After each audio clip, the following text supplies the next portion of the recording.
January. Somewhere high above, the moon shines down, fat and full. But here, in Tarker's Mills, a January blizzard has choked the sky with snow.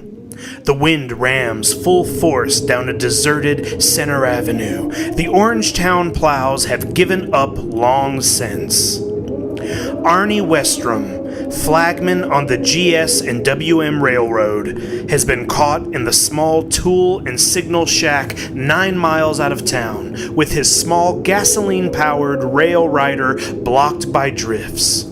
He is waiting out the storm there, playing last man out solitaire with a pack of greasy bicycle cards.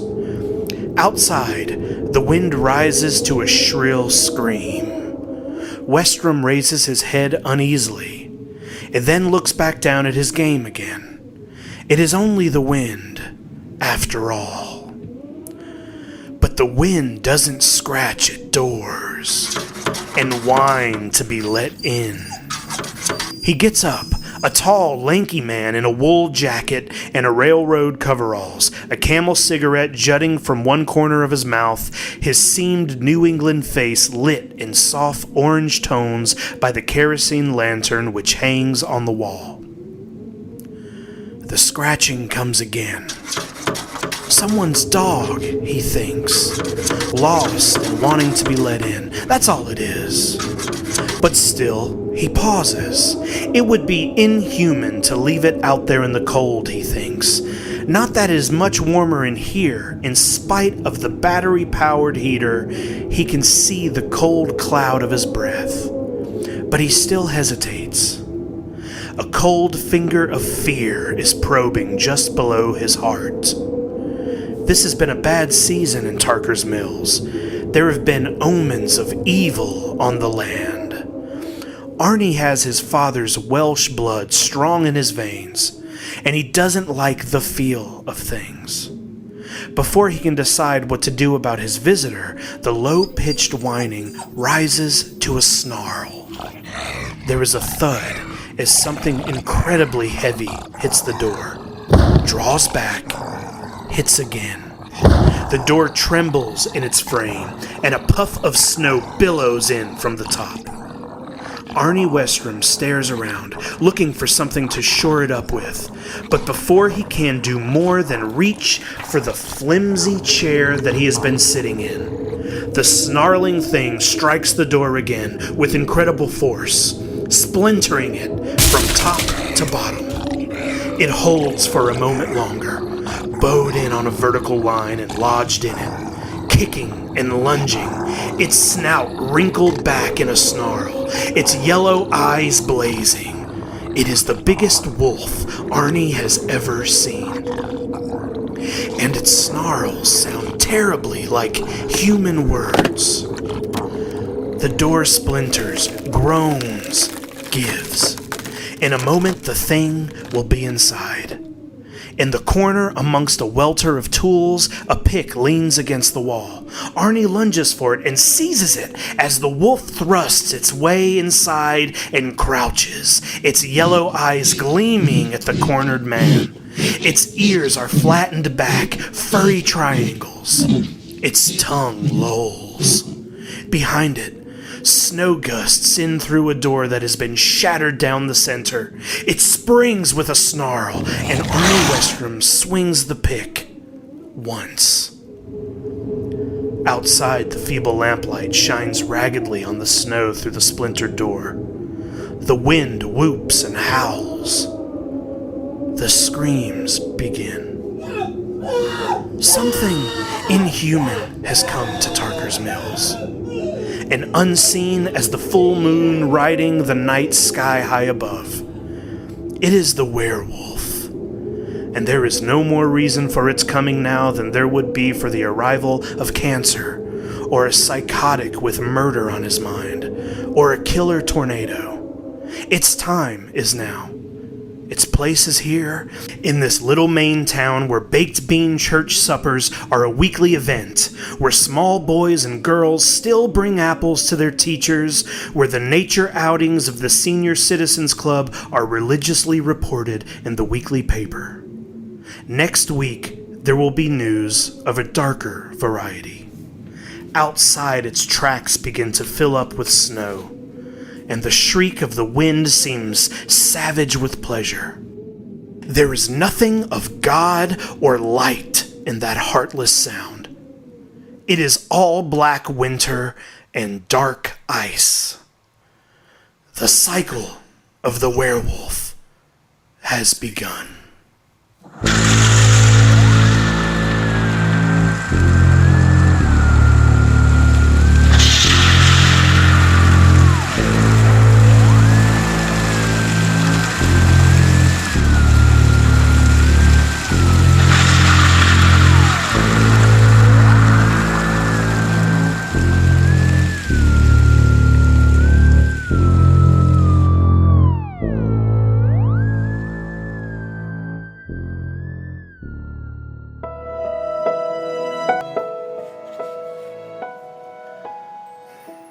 February. Love, Stella Randolph thinks. Lying in her narrow virgin's bed, and through her window streams the cold blue light of a St. Valentine's Day full moon. Oh, love, love, love. Love would be like... This year, Stella Randolph, who runs the Tarker's Mills Set and Sue, have received 20 Valentines. One from Paul Newman, one from Robert Redford, one from John Travolta, even one from Ace Frehley of the rock group Kiss. They stand open on the bureau across the room from her, illuminated in the moon's cold blue light. She sent them all to herself, this year as every year. Love would be like a kiss at dawn, or the last kiss, the real one, at the end of the Harlequin romance stories. Love would be like roses in twilight. They laugh at her in Tarker's Mills, yes, you bet. Small boys joke and snigger at her from behind their hands, and sometimes, if they are safe across the street and Constable Neary isn't around, they will chant, "Fatty, fatty 2x4" in their sweet, high-mocking sopranos. But she knows about love, and about the moon.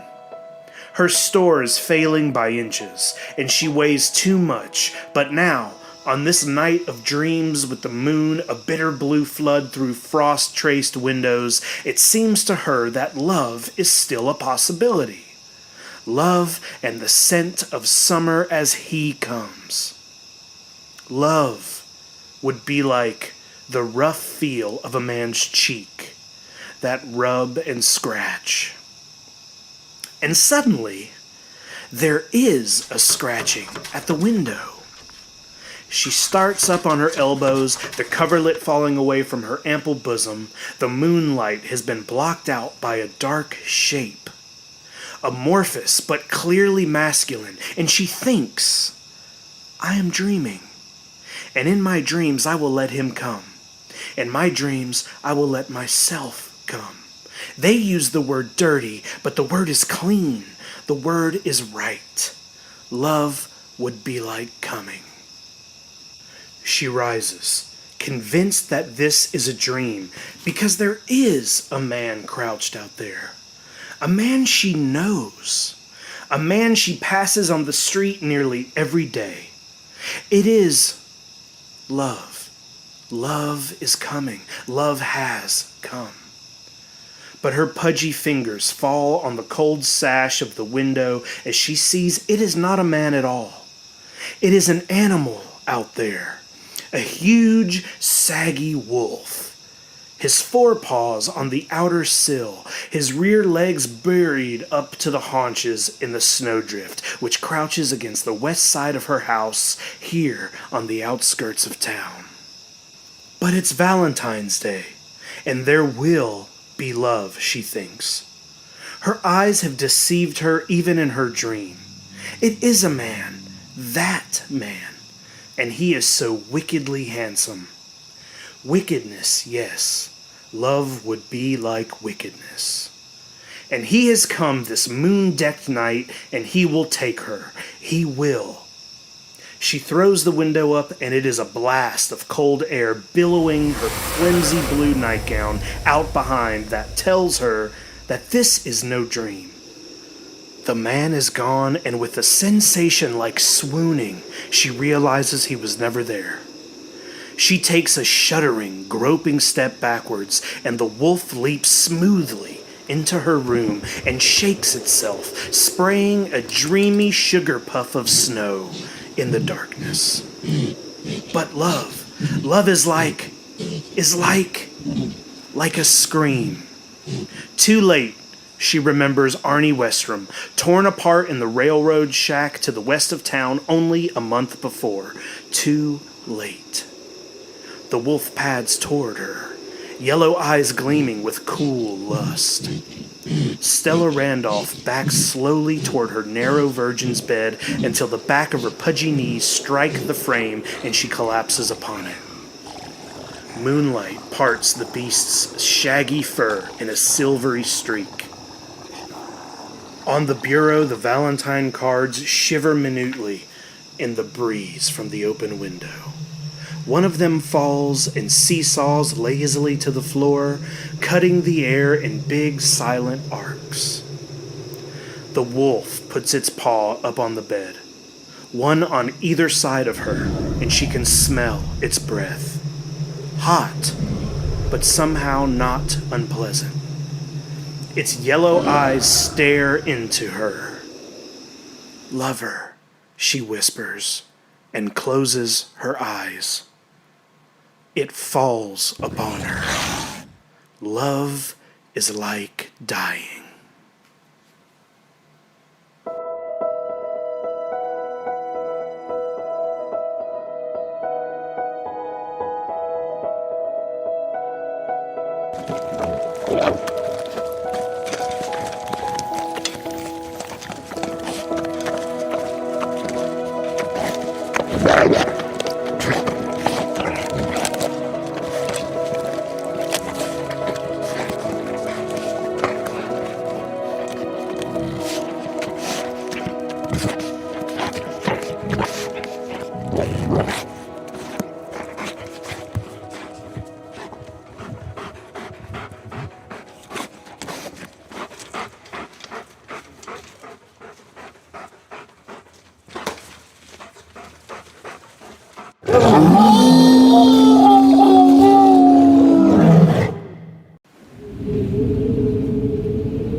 March.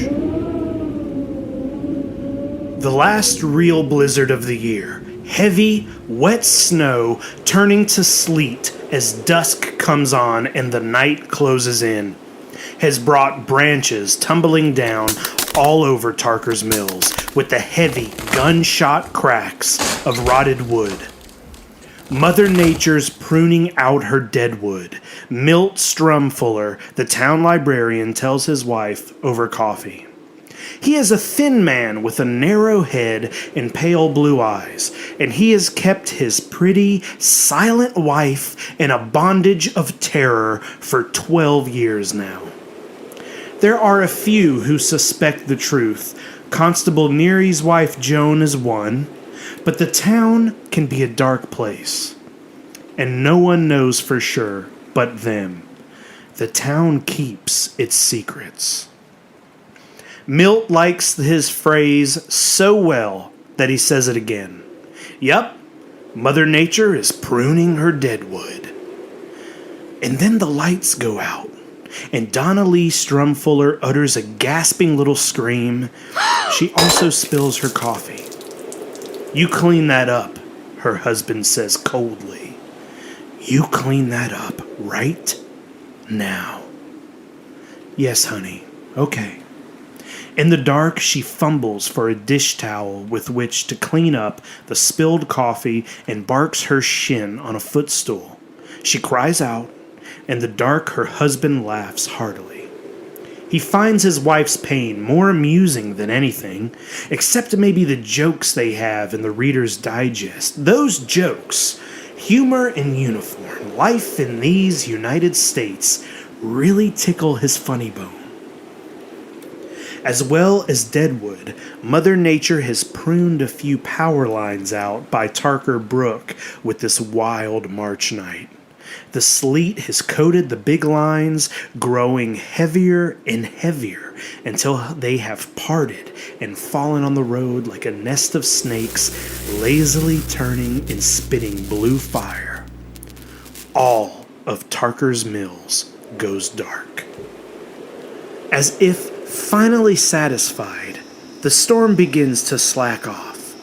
And not long before midnight, the temperature has plummeted from 33 degrees to 16.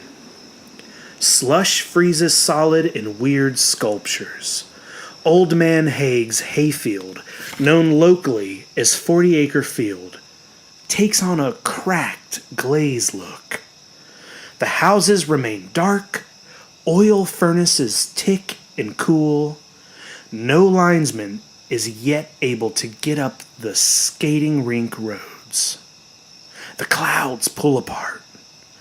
The full moon slips in and out between the remnants.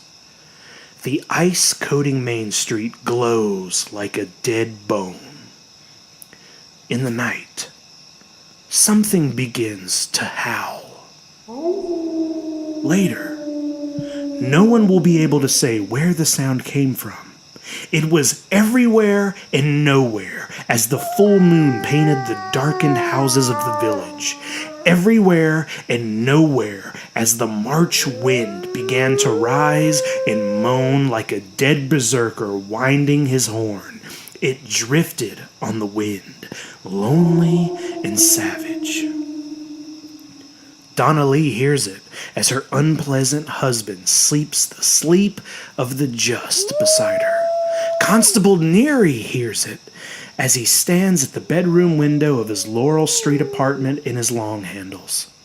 Ollie Parker, the fat and ineffectual grammar school principal, hears it in his own bedroom.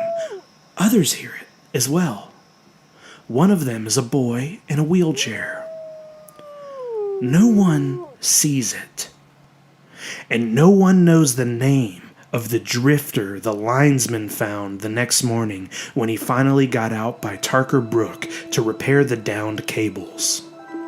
The drifter was coated with ice, head cocked back in a silent scream, ragged old coat and shirt beneath chewed open. The drifter sat in a frozen pool of his own blood, staring at the downed lines, his hands still held up in a warding off gesture, with ice between the fingers. And all around him are paw prints, wolf prints.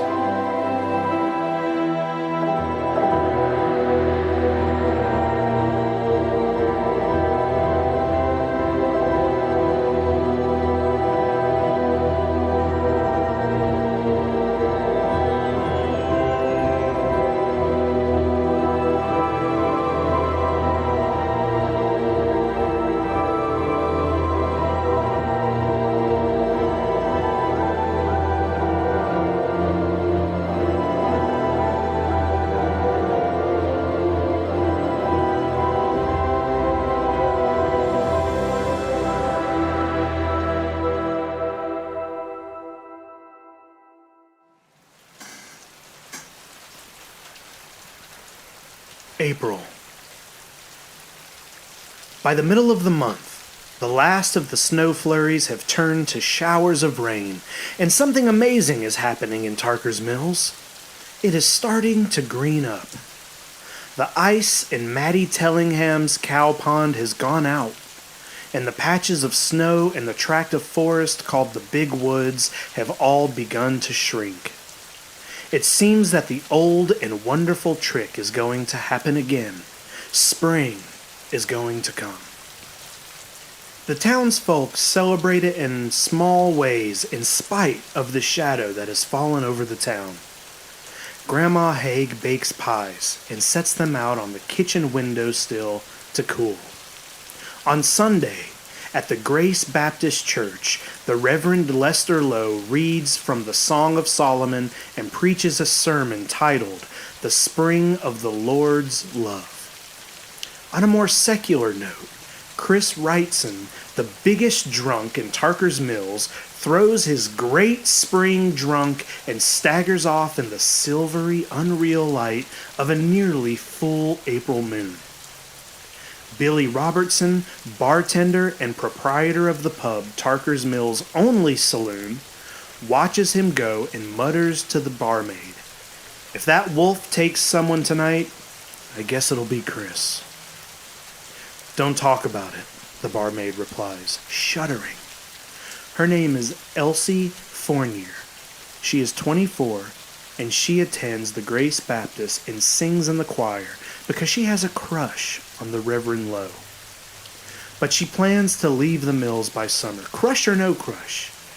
This wolf business has begun to scare her. She has begun to think that the tips might be better in Portsmouth, and the only wolves there were in sailors' uniforms. Nights in Tarker's Mills at the Moon Grows Fat for the third time that year are uncomfortable times. The days are better. On the town common there is suddenly a sky full of kites each afternoon.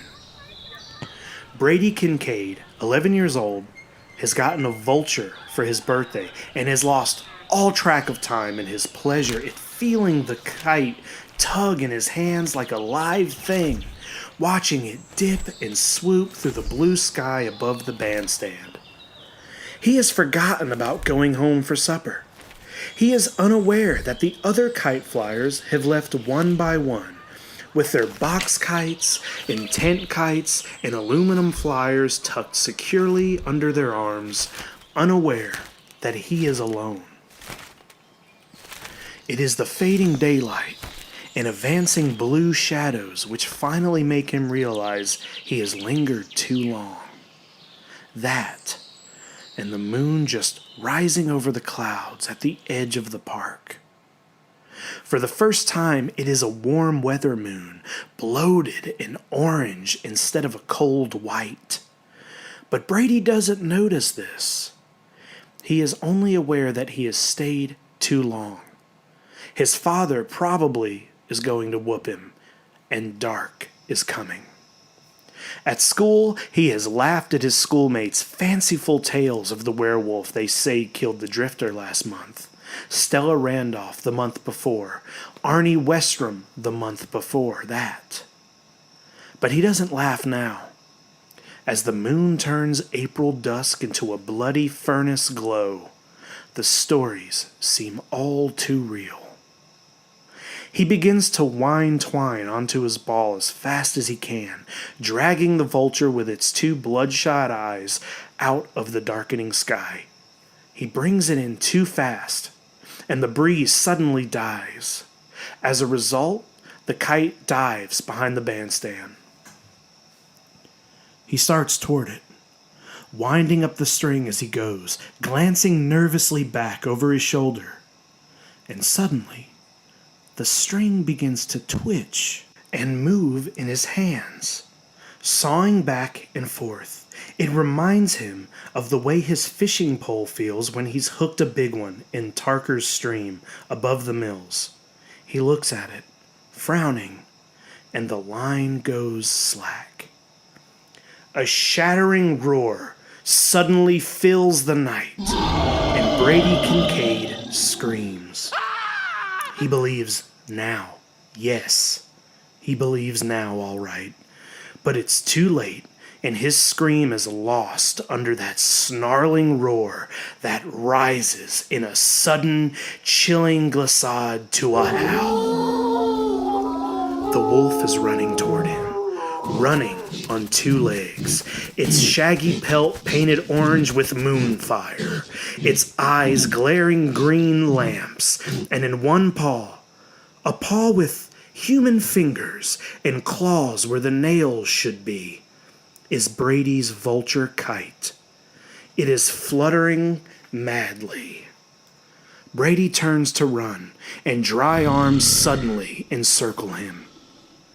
He can smell something like blood and cinnamon, and he is found the next day propped against the war memorial, headless and disemboweled, the vulture kite in one stiffening hand. The kite flutters as if trying for the sky as the search party turn away, horrified and sick. It flutters because the breeze has already come up. It flutters as if it knows this will be a good day for kites.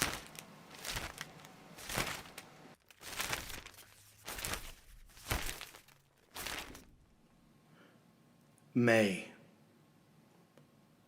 On the night before Homecoming Sunday at the Grace Baptist Church, the Reverend Lester Lowe has a terrible dream from which he awakes, trembling, bathed in sweat, staring at the narrow windows of the parsonage. Through them, across the road, he can see his church. Moonlight falls through the parsonage's bedroom windows in still silver beams, and for one moment he fully expects to see the werewolf the old codgers have all been whispering about. Then he closes his eyes, begging for forgiveness for his superstitious lapse, finishing his prayer by whispering the "For Jesus' sake, Amen," so his mother taught him to end all his prayers. Ah, but the dream. In his dream, it was tomorrow, and he had been preaching the homecoming sermon. The church is always filled on Homecoming Sunday. Only the oldest of the old codgers still call it Old Home Sunday now. And instead of looking out on pews half or wholly empty as he does on most Sundays, every bench is full. In his dream, he has been preaching with a fire and a force that he rarely attains in reality. He tends to drone, which may be one reason the Grace Baptist attendance has fallen off so drastically in the last 10 years or so.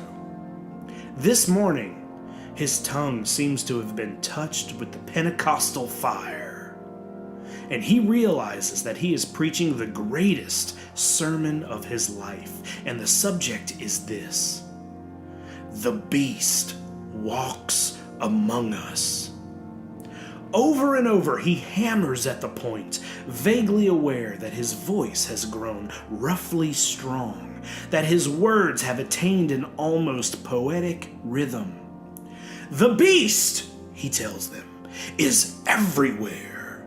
The great Satan, he tells them, can be anywhere. At a high school dance, buying a deck of Marlboros and a Bic butane lighter down at the trading post, standing in front of Brighton's Drug, eating a Slim Jim, and waiting for the 440 Greyhound from Bangor to pull in. The beast might be sitting next to you at a band concert or having a piece of pie at the Chat and Chew on Main Street. The beast, he tells them, his voice dropping to a whisper that throbs and no eye wanders. He has them in thrall. Watch for the beast, for he may smile and he may say he is your neighbor, but oh my brethren, his teeth are sharp and you may mark the uneasy way in which his eyes roll.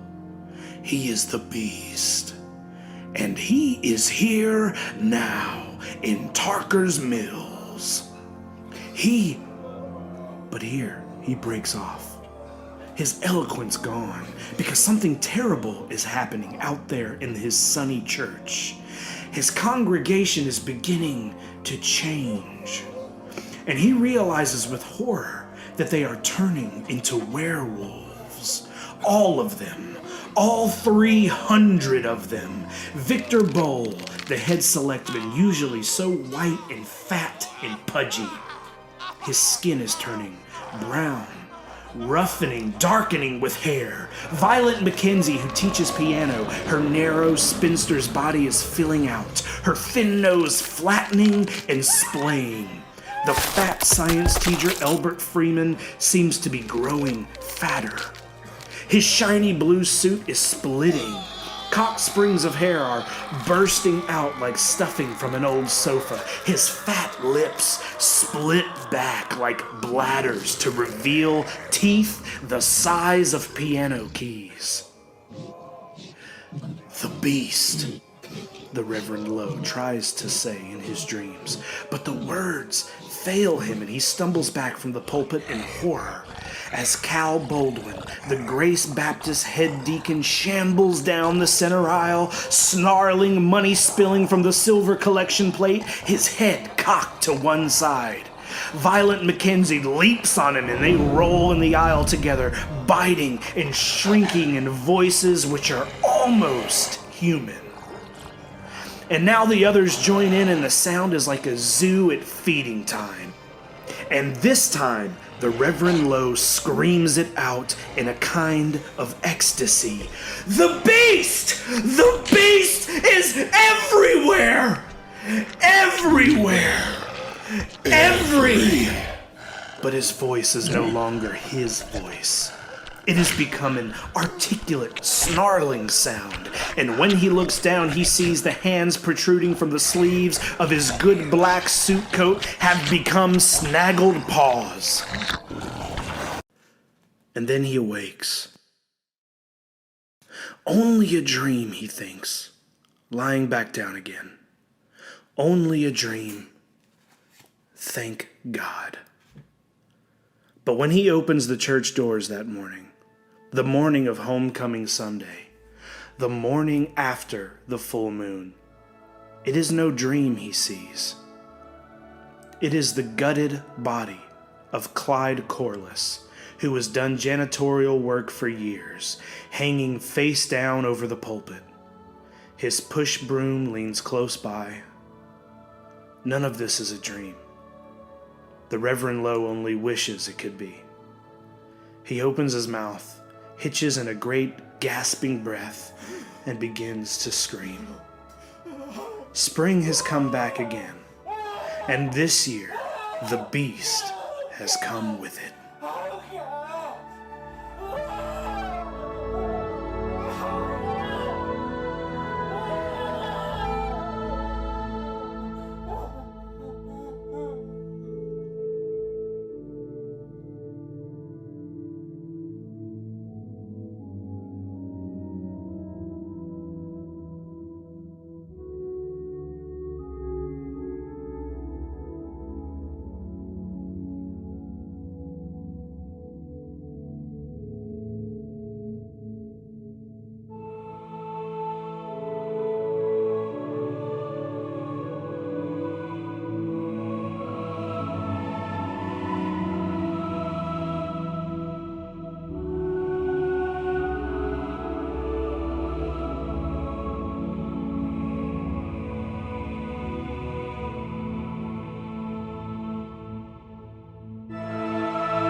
June.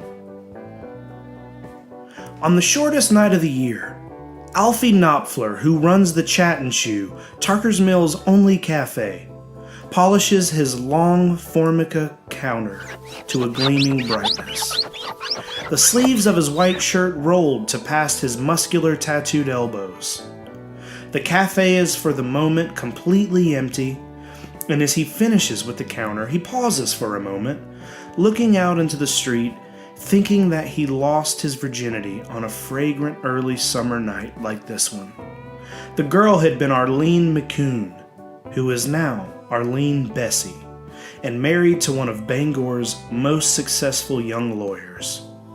God, how she had moved that night on the back seat of his car, and how sweet the night had smelled. The door into summer swings open and lets in a bright tide of moonlight. He supposes the cafe is deserted because the beast is supposed to walk when the moon is full.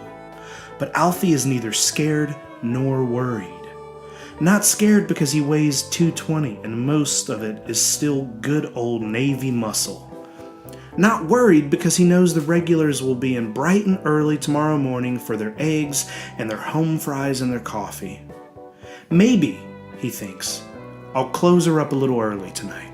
Shut off the coffee urn, button her up, get a six-pack down at the market basket, and take in the second picture at the drive-in. June, full moon. A good night for the drive-in and a few beers. A good night to remember the conquests of his past. He is turning toward the coffee maker when the door opens, and he turns back, resigned. "Say, how you doing?"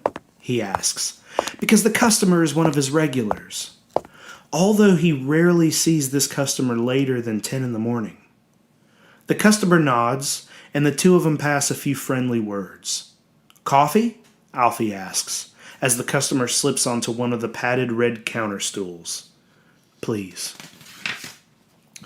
Well, still time to catch that second show, Alfie thinks, turning to the coffee maker. He don't look like he's good for long. Tired. Sick, maybe. Still plenty of time to... Shock wipes out the rest of his thought. Alfie gapes stupidly. The coffee maker is as spotless as everything else in the Chat and Chew, the stainless steel cylinder bright as metal mirror, and in its smoothly bulging convex surface he sees something as unbelievable as it is hideous. His customer.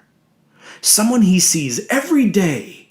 Someone everyone in Tarker's Mills sees every day is changing. The customer's face is somehow shifting, melting, thickening, broadening. The customer's cotton shirt is stretching, and suddenly the shirt's seams begin to pull apart, and absurdly, all Alfie Knoppler can think of is that show his little nephew Ray used to like to watch, The Incredible Hulk. The customer's pleasant, unremarkable face is becoming something bestial. The customer's mild brown eyes have lightened, have become terrible gold green. The customer screams, but the scream breaks apart, drops like an elevator through registers of sound, and becomes a bellowing growl of rage. It, the thing, the beast, werewolf, whatever it is, gropes at the smooth formica and knocks over a sugar shaker. It grabs the thick glass cylinder as it rolls, spraying sugar, and heaves it at the wall where the specials are taped up, still bellowing. Alfie wheels around, and his hip knocks the coffee urn off the shelf. It hits the floor with a bang and sprays hot coffee everywhere, burning his ankles. He cries out in pain and fear. Yes, he is now afraid. His 220 pounds of good Navy muscle are forgotten now.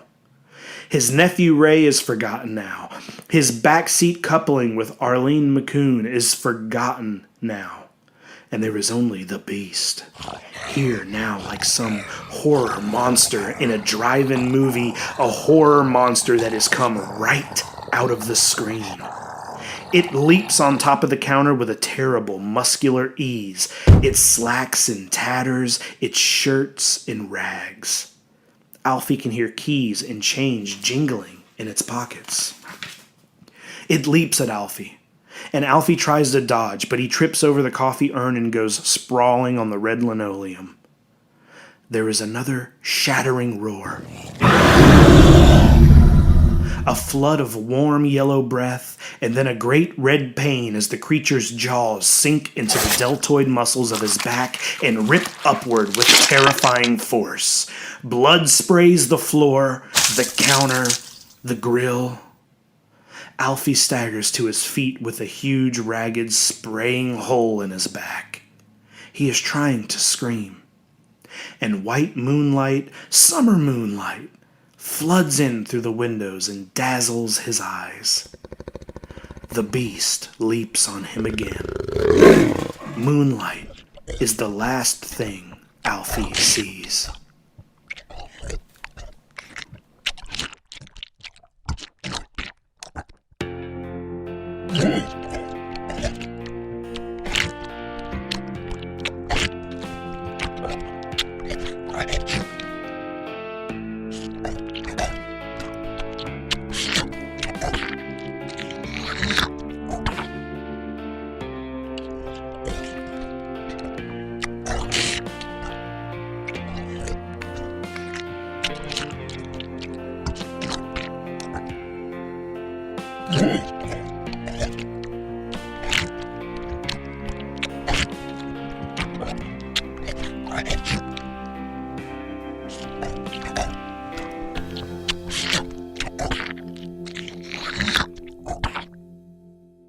July. They canceled the 4th of July. Marty Koslow gets remarkably little sympathy from the people closest to him when he tells them that. Perhaps it is because they simply don't understand the depth of his pain. "Don't be foolish," his mother tells him brusquely. She is often brusque with him, but when she has to rationalize thus brusqueness to herself, she tells herself she will not spoil the boy just because he is handicapped, because he is going to spend his life sitting in a wheelchair. "Wait until next year," his dad tells him, clapping him on the back. "Twice as good. Twice as Dudley damn good. You'll see, little bitty buddy." Hey, hey. Herman Koslow is the phys ed teacher at the Tarker's Mills Grammar School, and he almost always talks to his son in what Marty thinks of as Dad's big pal voice. He always says, "Hey, hey," a great deal. The truth is, Marty makes Herman Koslow a little nervous. Herman lives in a world of violently active children, kids who run races, bash baseballs, swim rally sprints. And in the midst of directing all of this, he would sometimes look up and see Marty, somewhere close by, sitting in his wheelchair, watching. It made Herman nervous. And when he was nervous, he spoke in his bellowing big pal voice and said, "Hey, hey," or "Doodly damn," and called Marty his little bitty buddy. "So you finally didn't get something you wanted," his big sister says when he tries to tell her how he had looked forward to this night. How he looks forward to it every year. The flowers of light in the sky over the commons, the flash gun pops of brightness followed by the cutting kerwap sounds that roll back and forth between the low hills that surrounded the town. Kate is 13 to Marty's 10, and convinced that everyone loves Marty just because he can't walk. She is delighted that the fireworks have been canceled. Even Grandfather Koslow, who could usually be counted on for sympathy, hadn't been impressed. "Nobody is canceling der fort of Chulai, boy," he said in his heavy Salvic accent. He was sitting on the veranda, and Marty buzzed out through the French doors in his battery-powered wheelchair to talk to him. Grandfather Koslow sat looking down the slope of the lawn towards the woods, a glass of schnapps in one hand. This had happened on July 2nd, 2 days ago. "It's just the fireworks they cancel. And you know why." Marty did. The killer. That was why. In the papers now they were calling him the Full Moon Killer. But Marty had heard plenty of whispers around school before classes had ended for the summer. Lots of kids were saying that the Full Moon Killer wasn't a real man at all, but some sort of supernatural creature, A werewolf, maybe. Marty didn't believe that. Werewolves were strictly for the horror movies. But he supposed there could be some kind of crazy guy out there who only felt the urge to kill when the moon was full. The fireworks have been canceled because of their dirty, rotten curfew. In January, sitting in his wheelchair by the French doors and looking out onto the veranda, watching the wind blow bitter veils of snow across the frozen crust, of standing by the front door, stiff as a statue in his locked leg braces, watching the other kids pull their sleds toward Wright's Hill, just thinking of the fireworks made a difference. Thinking of a warm summer night, a cold Coke, of fire roses blooming in the dark, and pinwheels, and an American flag made of Roman candles. But now they have canceled the fireworks.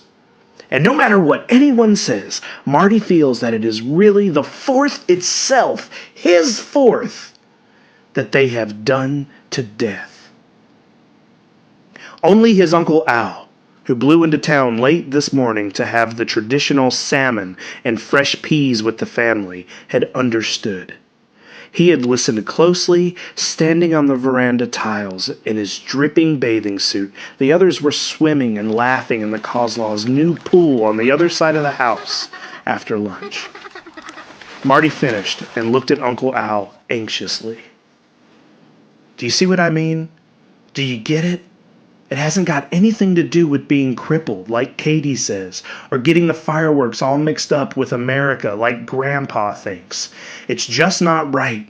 When you look forward to something for so long, it's not right for Victor Bowl and some dumb town council to come along and take it away. Not when it's something you really need. Do you get it? There was a long, agonizing pause while Uncle Al considered Marty's question. Time enough for Marty to hear the kick rattle of the diving board at the deep end of the pool, followed by Dad's hearty bellow. Looking good, Kate! Kate! Hey, looking real good! And then Uncle Al said quietly, Sure, I get it. And I got something for you, I think. Maybe you can make your own 4th. My own 4th? What do you mean? Come on out to my car, Marty. I've got something. Well, I'll show you. And he was striding away along the concrete path that circled the house before Marty could even ask him what it meant. His wheelchair hummed along the path to the driveway, away from the sound of the pools. Splashes, laughing screams, the ka-thump of the diving board, away from his father's booming big pal voice. The sound of his wheelchair was low, steady hum that Marty barely heard. All his life that sound, and the clank of his braces, had been the music of his movement. Uncle Al's car was a low-slung Mercedes convertible. Marty knew his parents disapproved of it. $28,000 death trap, his mother had once called it, with a brisk little sniff. But Marty loved it. Once Uncle Al had taken him for a ride on some of the back roads that crisscrossed Tarker's Mills, and he had driven fast. 70, maybe 80. He wouldn't tell Marty how fast they were going. If you don't know, you won't be scared, he had said. But Marty hadn't been scared. His belly had been sore the next day from laughing. Uncle Al took something out of the glove compartment of his car. And as Marty rolled up and stopped, he put a bulky cellophane package on the boy's withered thighs. Here you go, kid, he said. Happy 4th of July. The first thing Marty saw were exotic Chinese markings on the package's label. Then he saw what was inside, and his heart seemed to squeeze up in his chest. The cellophane package was full. And for Christ's sake, don't blow your hand off or my big sis will never speak to me again. Then Uncle Al laughed and climbed into his car and roared the engine to life. He raised his hand in a half salute to Marty, and then he was gone, while Marty was still trying to stutter his thanks. He sat there for a moment, looking after his uncle, swallowing hard to keep from crying. Then he put the packet of fireworks into his shirt and buzzed back to the house and his room. In his mind, he was already waiting for night to come and everyone to be asleep. He is the first one in bed that night. His mother comes in and kisses him goodnight, briskly, not looking at his stick-like legs under the sheet. "You okay, Marty?" "Yes, Mom." She pauses, as if to say something more, and then gives her head a little shake. She leaves. His sister Kate comes in. She doesn't kiss him, merely leans her head close to his neck so he can smell the chlorine in her hair, and she whispers, "See? You don't always get what you want just because you're a cripple." "You might be surprised what I get," he says softly. And she regards him for a moment with narrow suspicion before going out. His father comes in last and sits on the side of Marty's bed. He speaks in his booming big pal voice. "Everything okay, big guy? You're off to bed early. Real early." "Just feeling a little tired, Daddy." "Okay." He slaps one of Marty's wasted legs with his big hand, winces unconsciously, and then gets up in a hurry. "Sorry about the fireworks, but just wait until next year. Hey, hey, Rudy Patootie." Marty smiles a small, secret smile. So then he begins the waiting for the rest of the house to go to bed. It takes a long time. The TV runs on in the living room, the canned laugh tracks often augmented by Kate's shrill giggles. The toilet in Grandpa's bedroom goes with a bang and a flush. His mother chats on the phone, wishes someone a happy 4th, says yes. It was a shame the fireworks show had been canceled. But she thought that, under the circumstances, everyone understood why it had to be. Yes, Marty had been disappointed. Once, near the end of her conversation, she laughs. And when she laughs, she doesn't sound a bit brisk. She hardly ever laughs around Marty. Every now and then, as 7:30 became 8 and 9, his hand creeps under his pillow to make sure the cellophane bag of fireworks is still there. Around 9:30, when the moon gets high enough to peer into his window and flood his room with silvery light, the house finally begins to wind down. The TV clicks off. Kate goes to bed, protesting that all her friends got to stay up late in the summer. After she's gone, Marty's folks sit in the parlor a while longer. Their conversation only murmurs. And maybe he slept. Because when he next touches the wonderful bag of fireworks, he realizes that the house is totally still, and the moon has become even brighter. Bright enough to cast shadows. He takes the bag out along with the book of matches he found earlier. He tucks his pajama shirt into his pajama pants, drops both the bag and the matches into his shirt, and prepares to get out of bed. This is an operation for Marty, but not a painful one, as people sometimes seem to think. There is no feeling of any kind in his legs, so there can be no pain. He grips the headboard of the bed, pulls himself up to a sitting position, and then shifts his legs over the edge of the bed one by one. He does this one-handed, using his other hand to hold the rail which begins at his bed and runs all the way down the room. Once he tried moving his legs with both hands and somersaulted helplessly, head over heels, onto the floor.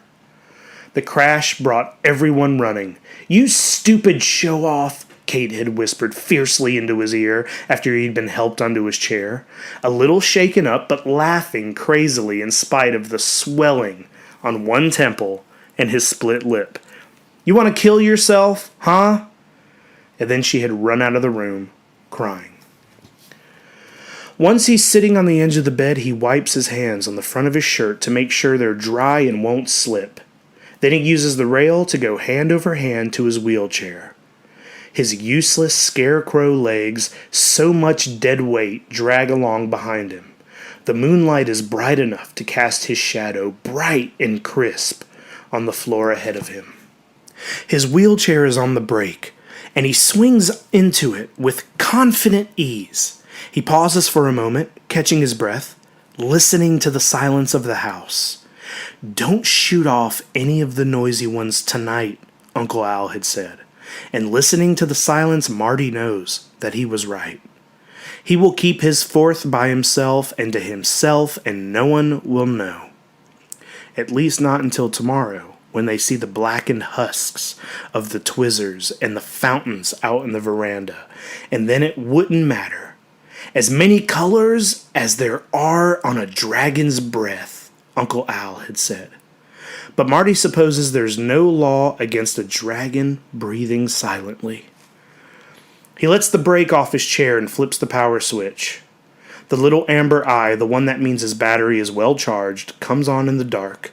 Marty pushes right turn. The chair rotates right. Hey, hey.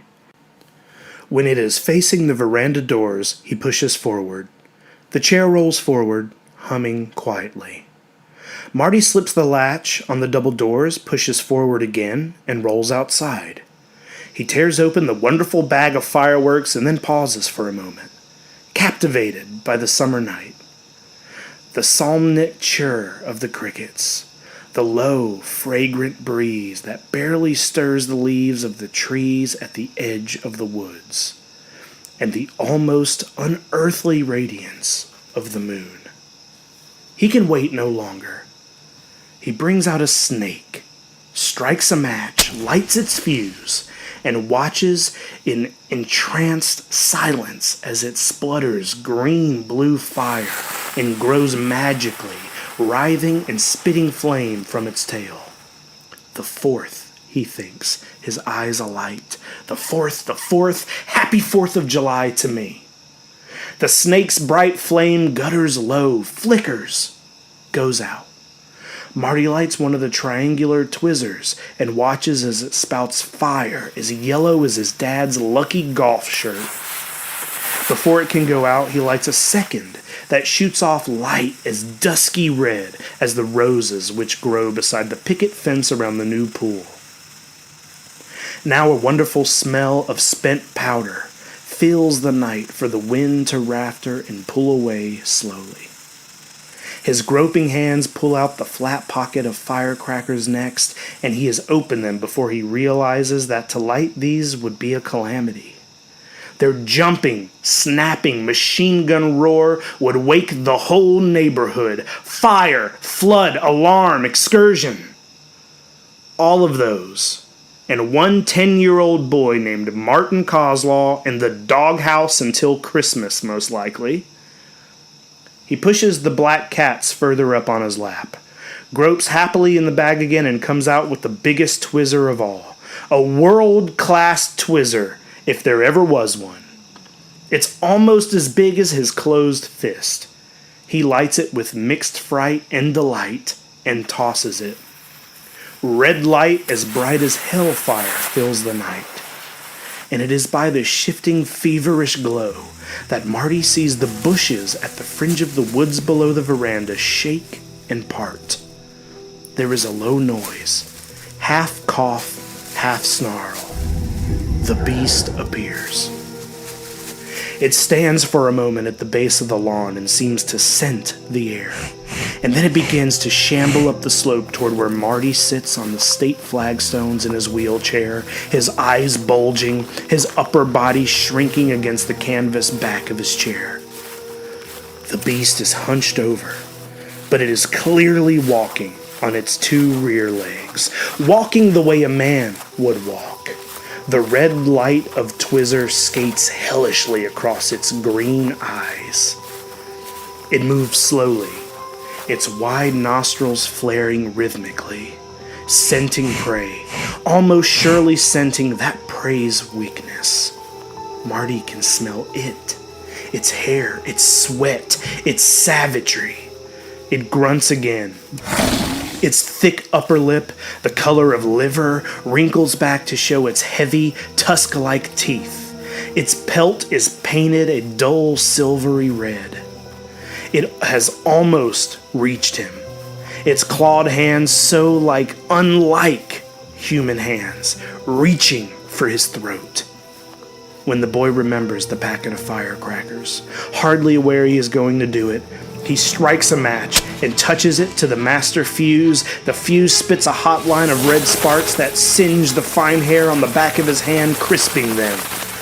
The werewolf, momentarily off balance, draws backwards, uttering a questioning grunt that, like his hands, is nearly human. Marty throws the packet of firecrackers in its face. They go off in a banging, flashing train of light and sound. The beast utters a screech roar of pain and rage. It staggers backwards, clawing at the explosions that tattoo grains of fire and burning gunpowder onto its face. Marty sees one of its lamp-like green eyes whiff out as 4 crackers go off at once with a terrific, thundering kapow at the right side of its muzzle. Now its screams are pure agony. It claws at its face, bellowing.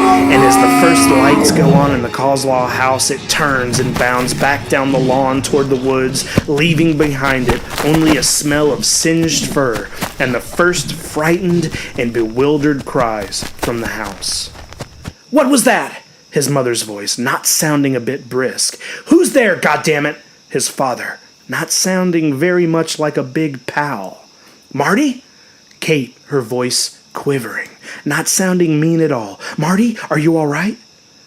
Grandfather Coslaw sleeps through the whole thing. Marty leans back in his wheelchair as the big red Twizzler gutters its way to extinction. Its light is now the mild and lovely pink of an early sunrise.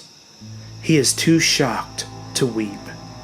But his shock is not entirely a dark emotion, although the next day his parents would bundle him off to visit his Uncle Jim and Aunt Ida over in Stowe, Vermont, where he will stay until the end of summer vacation. The police concur. They feel that the full moon killer might try to attack Marty again and silence him. There is a deep exhaustion in him. It is stronger than the shock. He has looked into the terrible face of the beast and lived.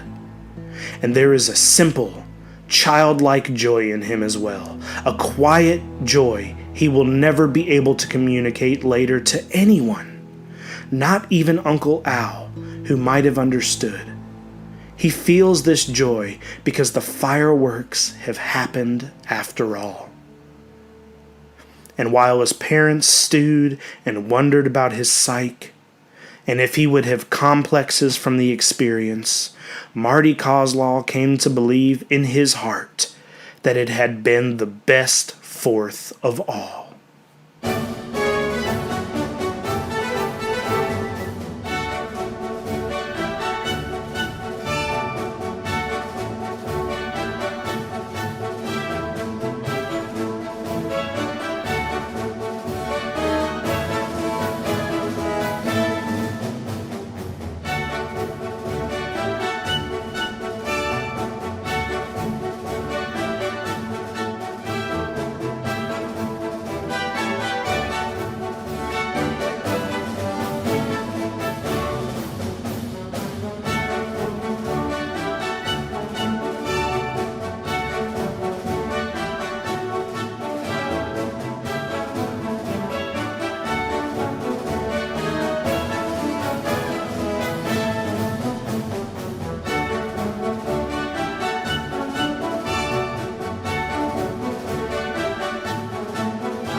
August.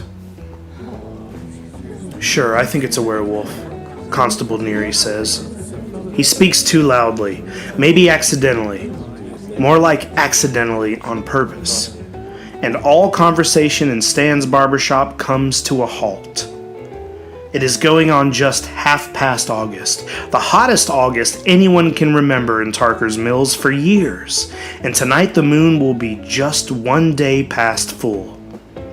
So the town holds its breath, waiting. Constable Neary surveys his audience and then goes on from his place in Stan Pelkey's middle barber chair, speaking weightily speaking judicially, speaking psychologically, all from the depths of his high school education. Neary is a big, beefy man, and in high school he mostly made touchdowns for the Tarker Mills Tigers. His classwork earned him some C's, and not a few D's. There are guys, he tells them, who are kind of like two people. Kind of like split personalities, you know? They are what I'd call fucking schizos. He pauses to appreciate the respectful silence which greets this, and then he goes on. Now this guy, I think he's like that. I don't think he knows what he's doing when the moon gets full and he goes out and kills somebody. He could be anybody. A teller at the bank, a gas jockey at one of those stations out on the town road, maybe even someone right here now. And the sense of being an animal inside and looking perfectly normal on outside. Yeah, you bet. But if you mean, do I think there's a guy who sprouts hair and howls at the moon? No, that shit's for kids. What about the Coslaw boy, Neary? Stan asks, continuing to work carefully around the roll of fat at the base of Neary's neck. His long, sharp scissors go snip, snip, snip.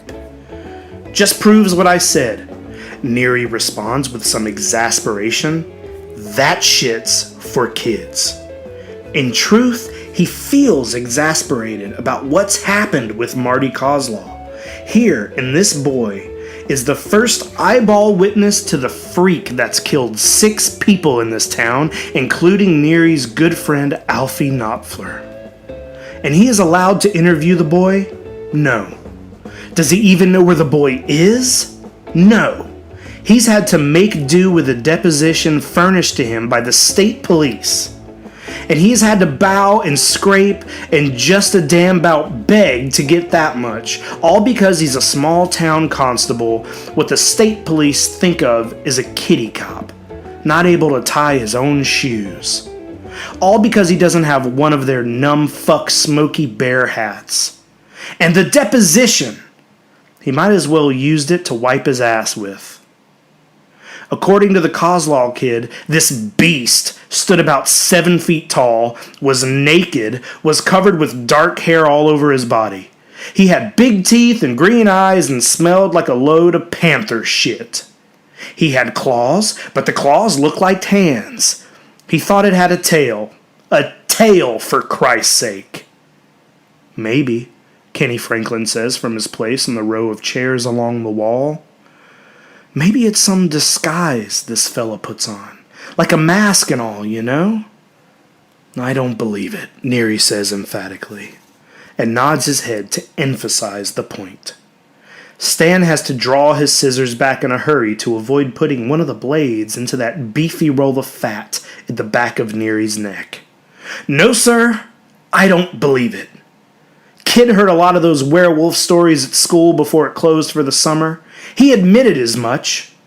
And then he didn't have nothing to do but sit there in that chair of his and think about it. Work it over in his mind. It's all psycho-fucking-logical, you see? Why, if it had been you that had come out of the bushes by the light of the moon, he would have thought you was a wolf, Kenny. Kenny laughs a little uneasily. Nope, Neary says gloomily. Kid's testimony is just no damn good at all. In his disgust and disappointment over the deposition taken from Marty Coslaw at the home of Marty's aunt and uncle in Stowey, Constable Neary has also overlooked this line. 4 of them went off at the side of his face. I guess you'd call it a face, all at once, and I guess maybe it put its eye out. His left eye. If Constable Neary had chewed this over in his mind, and he hadn't, he would have laughed even more contemptuously, because in that hot, still August of 1984, there was only one townsperson sporting an eye patch, and it was simply impossible to think of that person, of all persons, being the killer. Neary would have believed his mother the killer before he would have believed that. There's only one thing that'll solve this case, Constable Neary says, jabbing his finger at the 4 or 5 men sitting against the wall and waiting for their Saturday morning haircuts. And that's good police work. And I intend to be the guy who does it. Those state smokies are going to be laughing on the other side of their faces when I bring the guy in. Neary's face turns dreamy. Anyone, he says. A bank teller, gas jockey, just some guy you drink with down there at the bar. But good police work will solve it. You mark my words. But Constable Lander Neary's good police work comes to an end that night when a hairy, moon-silvered arm reaches through the open window of his Dodge pickup as he sits parked at the crossing point of 2 dirt roads out in West Tarker's Mills. There is a low, snorting grunt and a wild, terrifying smell, like something you would smell in the lion house of a zoo. His head is snapped around and he stares into one green eye. He sees the fur, the black, damp-looking snout, and when the snout wrinkles back, he sees the teeth. The beast claws at him almost playfully, and one of his cheeks is ripped away in a flap, exposing the teeth on the right side. Blood spurts everywhere. He can feel it running down over the shoulder of his shirt, sinking in warmly. He screams. He screams out of his mouth and out of his cheek. Over the beast's working shoulders, he can see the moon, flooding down white light. He forgets all about his .30-30 and his .45 strapped on his belt. He forgets all about how this thing is psycho-fucking-logical. He forgets all about good police work. Instead, his mind fixes on something Kenny Franklin said in the barber shop that morning. Maybe it's some kind of disguise this fella puts on, like a mask and all, you know?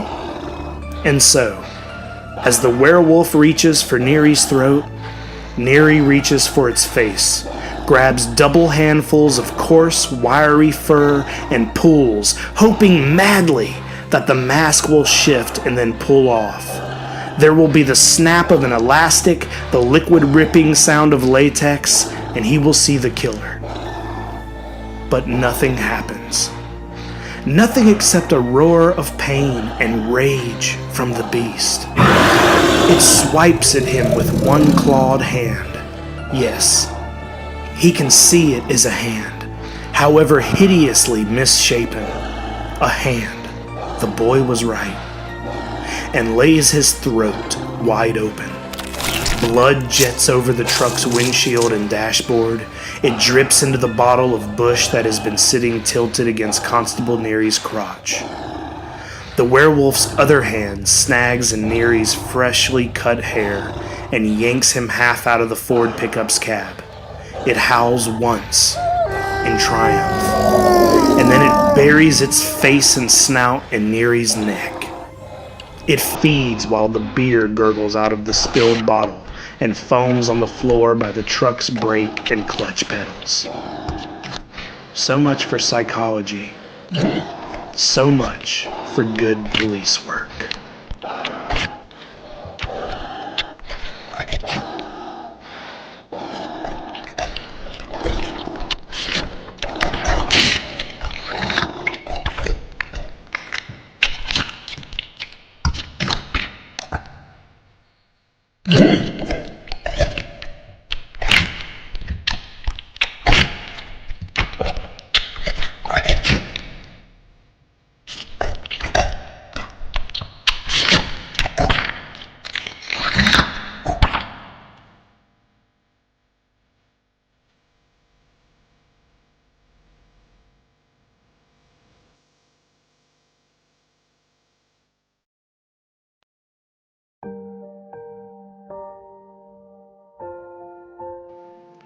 September.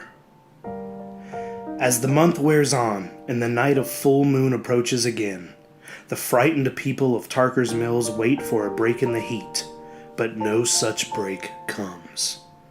Elsewhere in the wider world, The baseball divisional races are decided one by one and the football exhibition season has begun. In the Canadian Rockies, jolly old Willard Scott informs the people of Tarker's Mills a foot of snow falls on the 21st of September. But in this corner of the world, summer hangs right in there.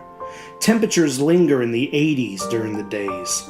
Kids, 3 weeks back in school and not happy to be there, sit and swelter in droning classrooms where the clocks seem to have been set to click only 1 minute forward for each hour which passes in real time.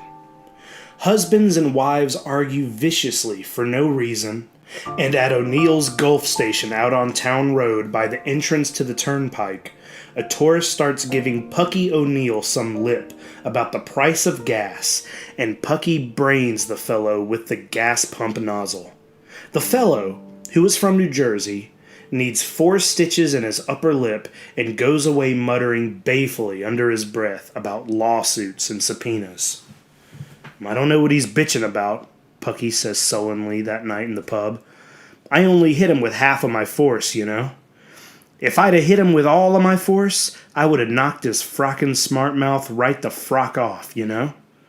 "Sure," Billy Robertson says, because Pucky looks like he may hit him with all of his force if he disagrees.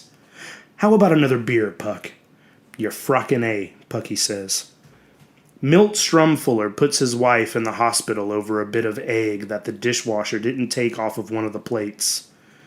He takes one look at that dried yellow smear on the plate she tried to give him for his lunch and pounds her a good one. As Pucky O'Neill would have said, Milt hits her with all his force. "Damn slutty bitch," he says, standing over Donna Lee, who was sprawled out on the kitchen floor, her nose broken and bleeding, the back of her head also bleeding. "My mother used to get the dishes clean and she didn't have no dishwasher either. What's the matter with you?" Later, Milt will tell the doctor at the Portland General Hospital emergency room that Donna Lee fell down the back stairs. Donna Lee, terrorized and cowed after 9 years in a marital war zone, will back this up. Around 7 o'clock on the night of the full moon, a wind springs up. The first chill wind of that long summer season. It brings a rack of clouds from the north, and for a while the moon plays tag with these clouds, ducking in and out of them, turning their edges to beaten silver. The clouds grow thicker, and the moon disappears. Yet it is there. The tides 20 miles out of Tarker's Mills feel its pull, and so, closer to home, does the beast. Around 2 in the morning, a dreadful squealing arises from the pig pen of Elmer Zinneman on the West Stage Road, about 12 miles out of town. Elmer goes for his rifle, wearing only his pajama pants and his slippers.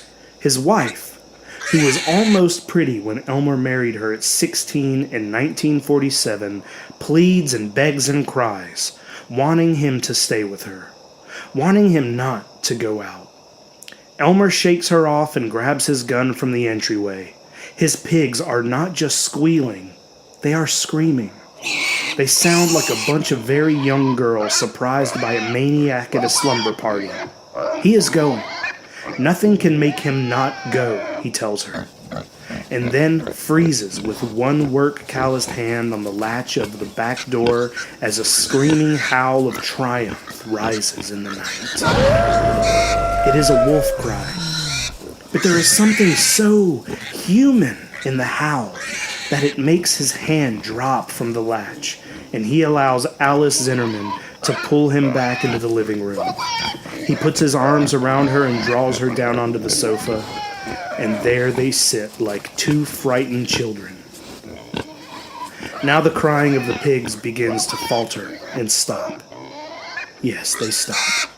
One by one, they stop.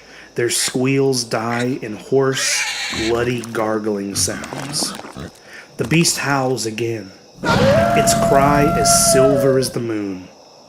Elmer goes to the window and he sees something, he cannot tell what, go bounding off into the deeper darkness. The rain comes later, pelting against the windows as Elmer and Alice sit up in bed together. All the lights in the bedroom on.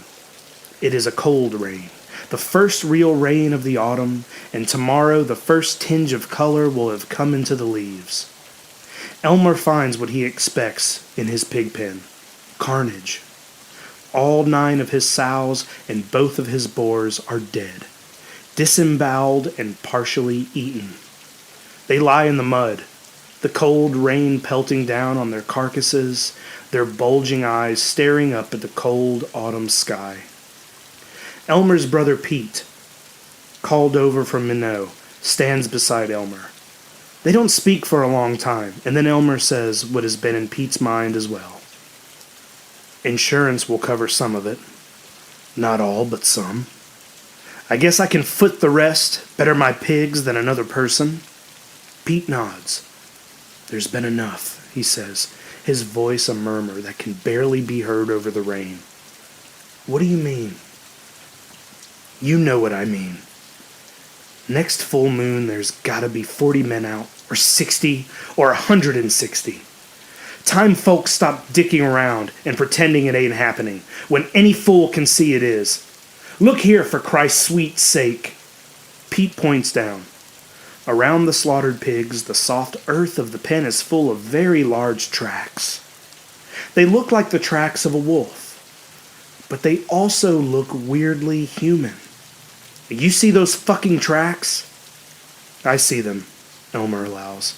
You think Sweet Betsy from Pike made those tracks? No, I guess not. Werewolf made those tracks, Pete says. You know it, Alice knows it, most of the people in this town know it, hell, even I know it, and I come from the next county over. He looks at his brother, his face dour and stern. The face of a New England Puritan from 1650, and he repeats, there's been enough. Time this thing was ended. Elmer considers this long as the rain continues to tap on the 2 men's slickers, and then he nods. I guess. But not next full moon. You want to wait till November? Elmer nods. Bare woods. Better tracking if we get a little snow. What about next month? Elmer Zinnemann looks at his slaughtered pigs in the pen beside his barn, and then he looks at his brother Pete. People better look out, he says.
October.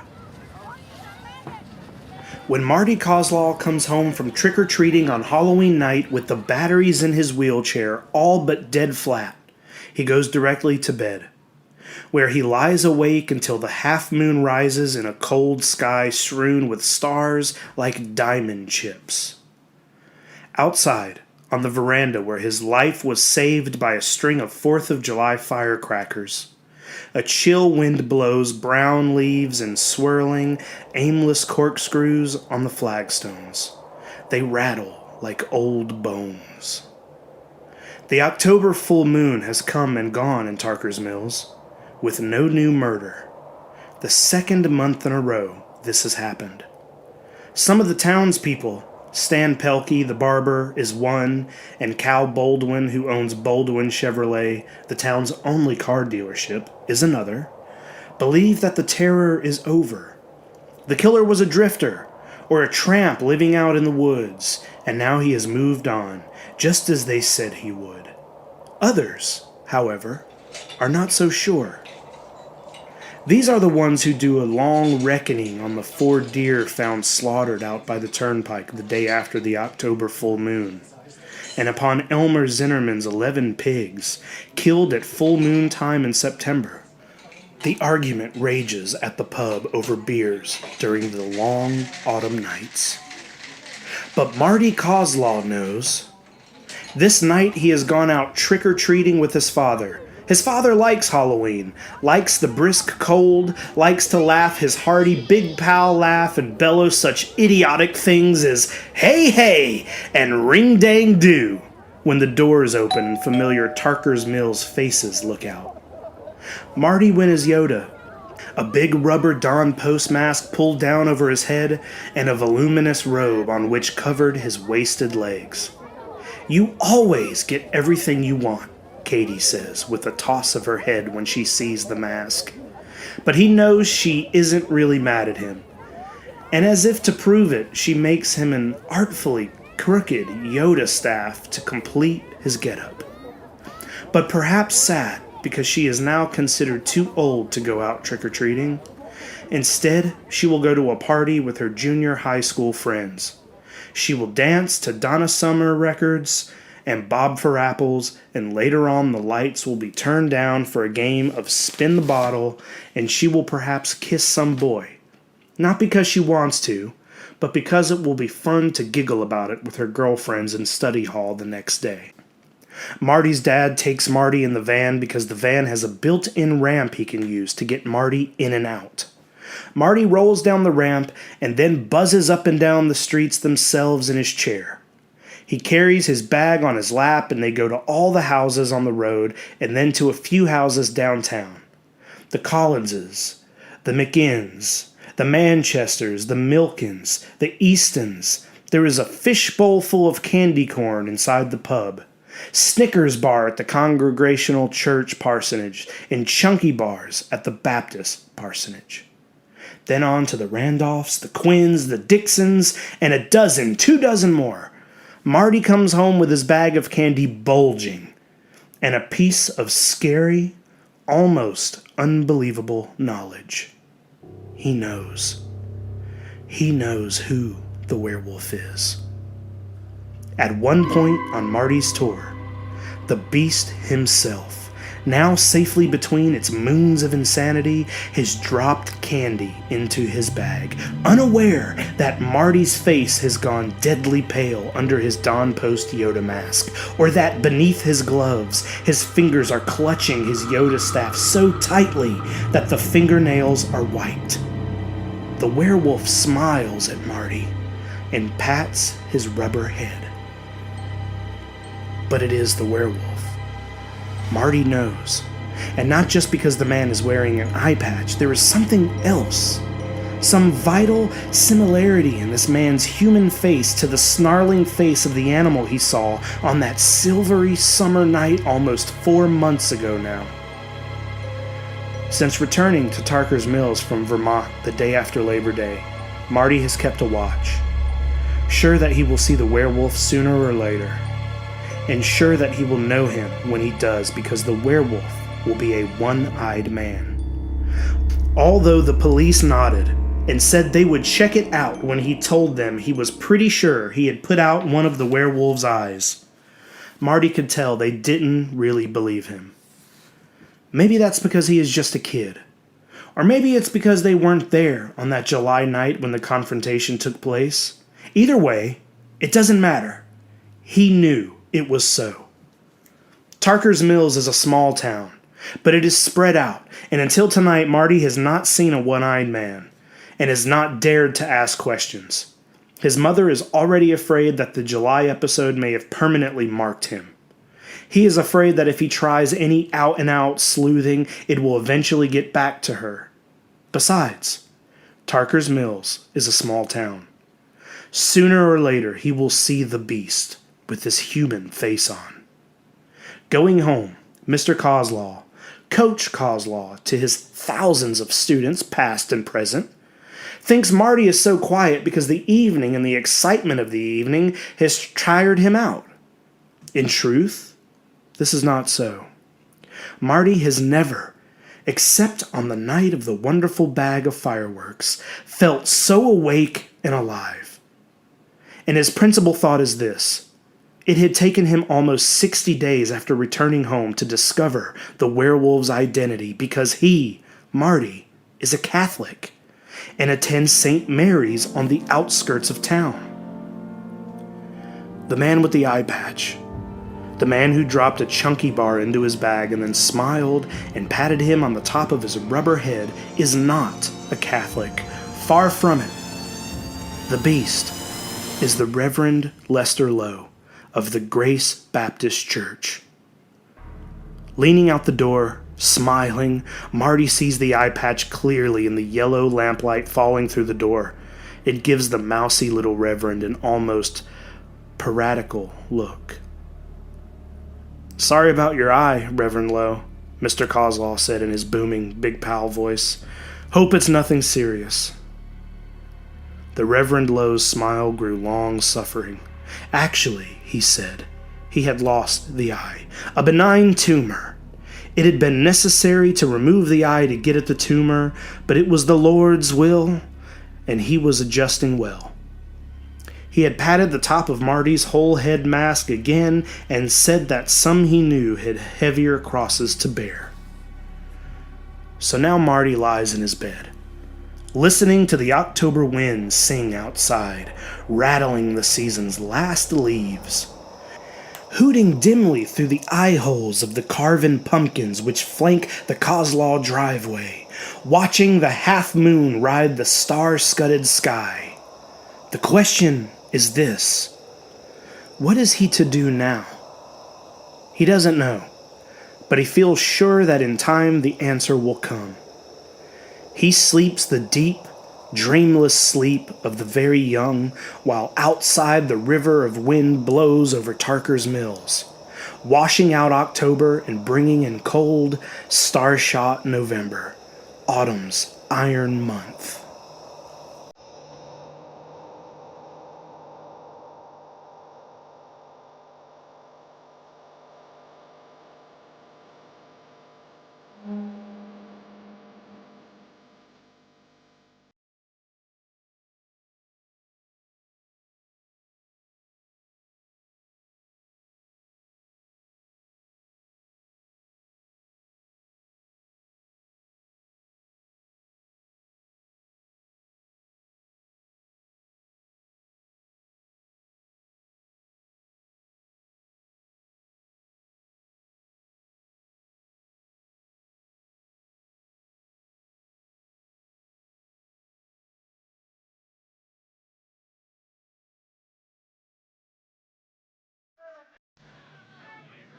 November. The smoking butt end of the year, November's dark iron, has come to Tarker's Mills. A strange exodus seems to be taking place on Main Street. The Reverend Lester Lowe watches it from the door of the Baptist parsonage. He has just come out to get his mail, and he holds 6 circulars and 1 single letter in his hand, watching the conga line of dusty pickup trucks, Fords and Chevys and International Harvesters snake its way out of town. Snow is coming, the weatherman says. But these are no riders before the storm, bound for warmer climes. You don't head out for Florida or California's Golden Shore with your hunting jacket on and your gun behind you in the cab rack and your dogs in the flatbed. This is the 4th day that the men, led by Elmer Zinneman and his brother Pete, have headed out with dogs and guns and a great many 6-packs of beer. It is a fad that is caught on as the full moon approaches. Bird season's over. Deer season too. But it's still open season on werewolves. And most of these men behind the mask of their grim get-the-wagons-in-a-circle faces are having a great time. As Coach Coslaw might have said, "Doodly damn right." Some of the men, Reverend Lowe knows, are doing no more than skylarking. Here is a chance to get out in the woods, pull beers, piss in ravines, tell jokes about polacks and frogs, and shoot at squirrels and crows. They're the real animals, Lowe thinks, his hand unconsciously going to the eye patch he has worn since July. Somebody will shoot somebody, most likely. They're lucky it hasn't happened already. The last of the trucks drives out of sight over Tarker's Hill, horn honking, dogs yarking, and barking in the back. Yes, some of the men are just skylarking, but some, Elmer and Pete Zinneman, for example, are dead serious.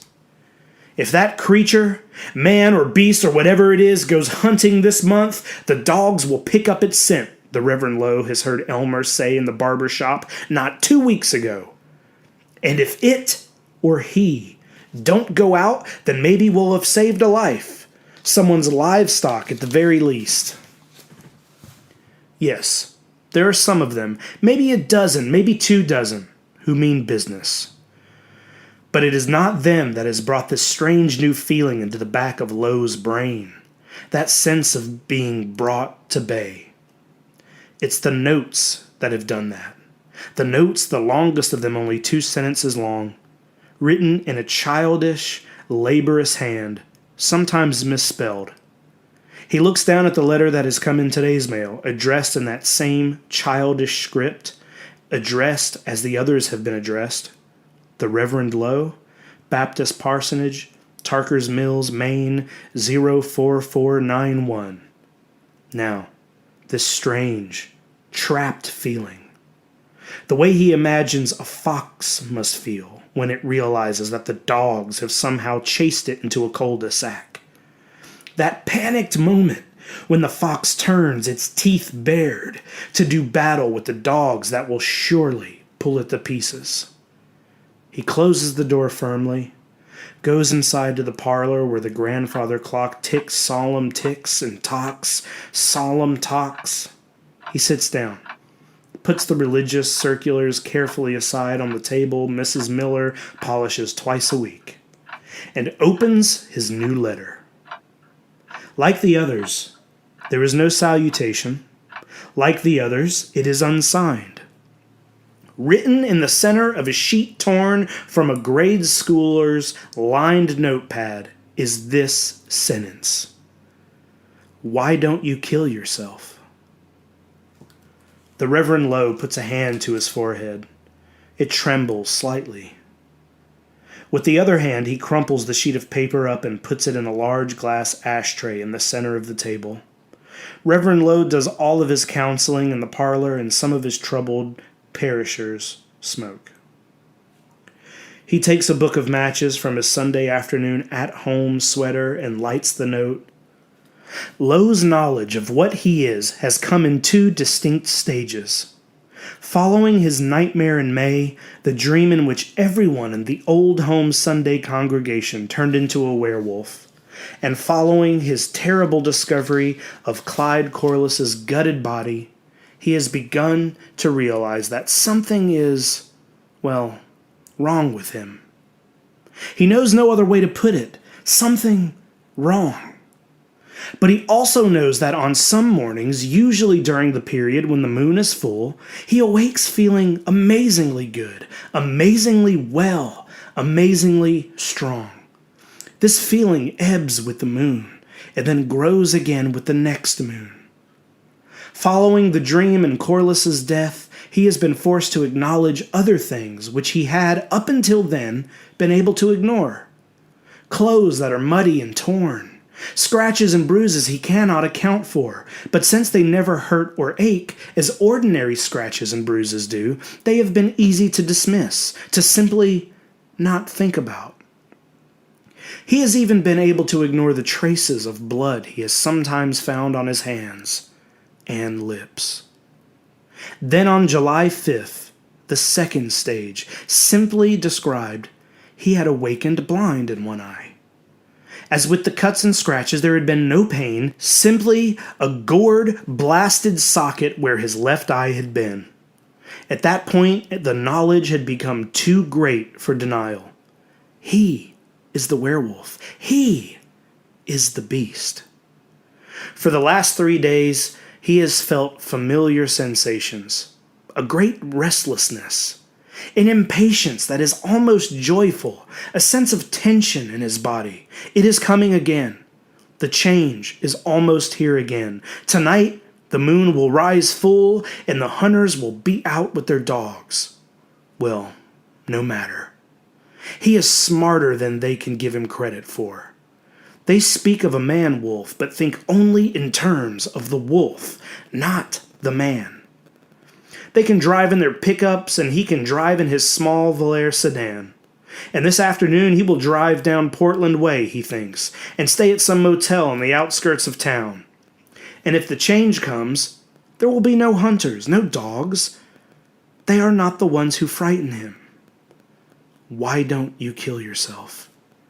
The first note came early this month. It said simply, I know who you are.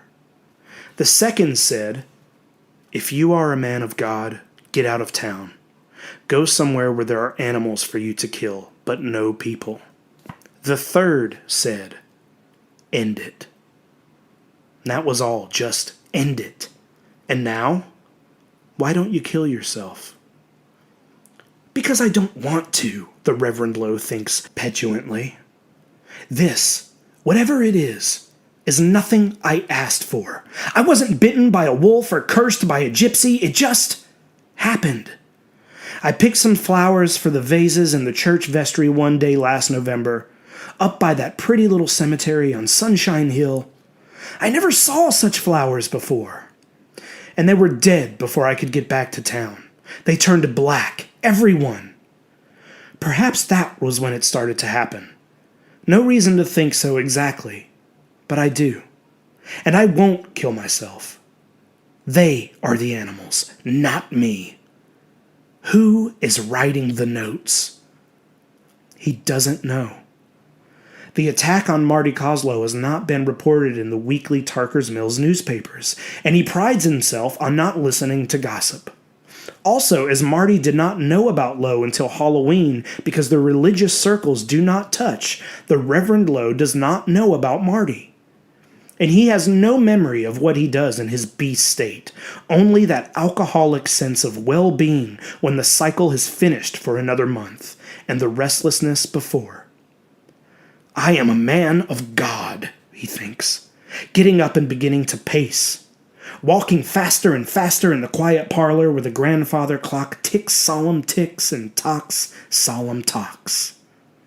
I am a man of God, and I will not kill myself. I do good here, and if I sometimes do evil, why, men have done evil before me. Evil also serves the will of God, or so the book of Job teaches us. If I have been cursed from outside, then God will bring me down in his time. All things serve the will of God. And who is he? Shall I make inquiries? Who was attacked on July 4th? How did it, lose its eye? Perhaps he should be silenced. But not this month. Let them put their dogs back in their kennels first. Yes. He begins to walk faster and faster, bent low, unaware that his beard, usually scant, he could get away with only shaving once every 3 days, at the right time of the month, that is, has now sprung out thick and scruffy and wiry, and that his one brown eye has gone a hazel shade that is deepening moment by moment toward emerald green it will become later this night. He is hunching forward as he walks, and he has begun to talk to himself. But the words are growing lower and lower, and more like growls. At last, as the gray November afternoon tightens down toward an early anvil-colored dusk, he bounds into the kitchen, snatches the Valaire's keys from the peg by the door, and almost runs toward the car. He drives toward Portland fast, smiling. And he does not slow when the season's first snow starts to skirl into the beams of his headlights, dancers from the iron sky. He senses the moon somewhere above the clouds. He senses its power. His chest expands, straining the seams of his white shirt. He tunes the radio to a rock and roll station, and he feels just great. And what happens later that night might be a judgment from God, or a jest of those older gods that men worshipped from the safety of stone circles on moonlit nights. Oh, it's funny. All right. Pretty funny. Because Lowe has gone all the way to Portland to become the Beast, and the man he ends up ripping open on that snowy November night is Milt Strumfiller, a lifelong resident of Tarker's Mills, and perhaps God is just after all. Because if there is a first-class grade A shit in Tarker's Mills, it is Milt Strumfiller. He has come in this night as he has on other nights, telling his battered wife Donna Lee that he is on business.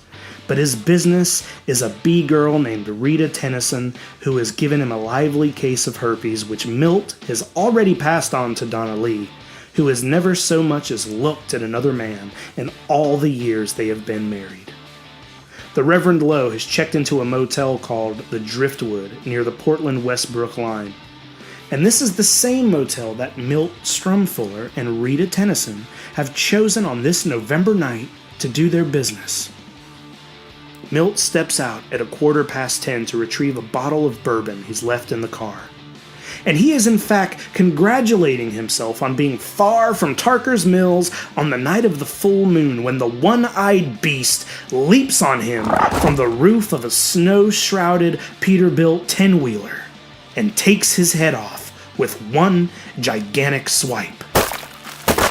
The last sound Milt Strumfiller hears in his life is the werewolf's rising snarl of triumph.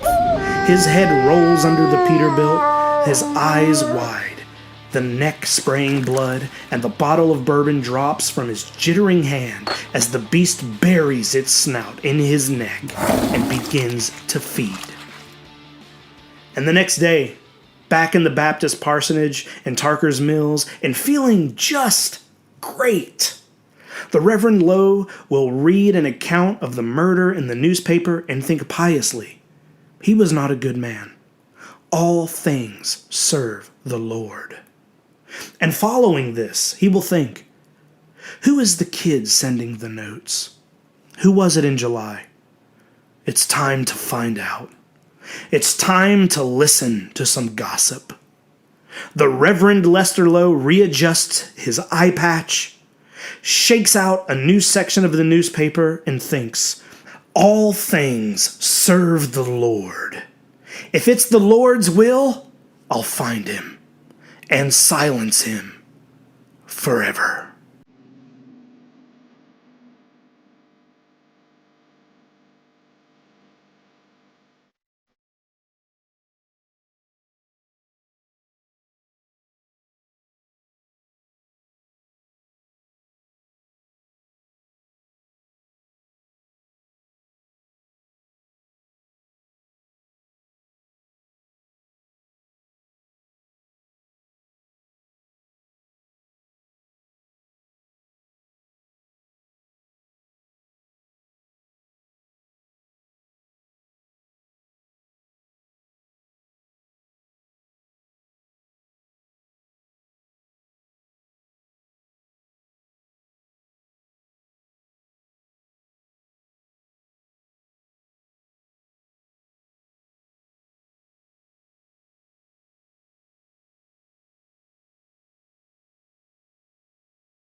December. It is 15 minutes of midnight on New Year's Eve. In Tarker's Mills, as in the rest of the world, the year is drawing to its close. And in Tarker's Mills, as in the rest of the world, the year has brought changes. Milt Strumfiller is dead, and his wife Donna Lee, at last free of her bondage, has moved out of town. Gone to Boston, some say. Gone to Los Angeles, others say. Another woman has tried to make a go of the corner bookshop and failed. But the barber shop, the market basket, and the pub are doing business at the same old places, thank you very much. Clyde Corliss is dead, but his two good-for-nothing brothers, Alden and Errol, are still alive and well and cashing in their food stamps at the A&P 2 towns over.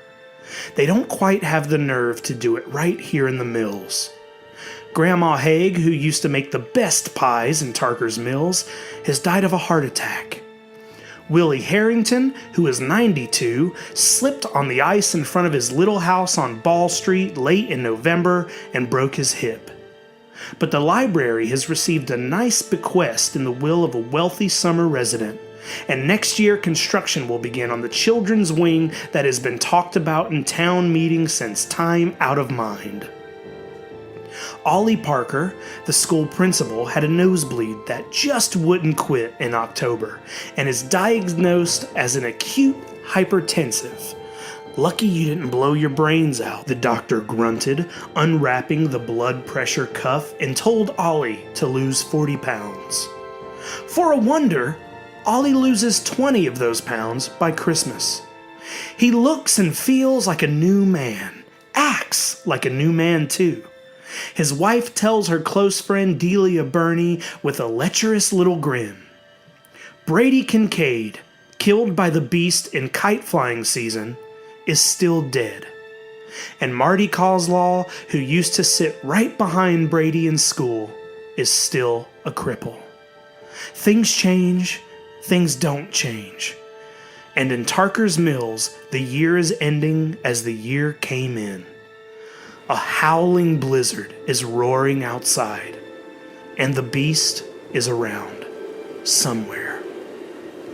Sitting in the living room of the Coslaw home and watching Dick Clark's Rockin' New Year's Eve are Marty Coslaw and his Uncle Al. Uncle Al is on the couch.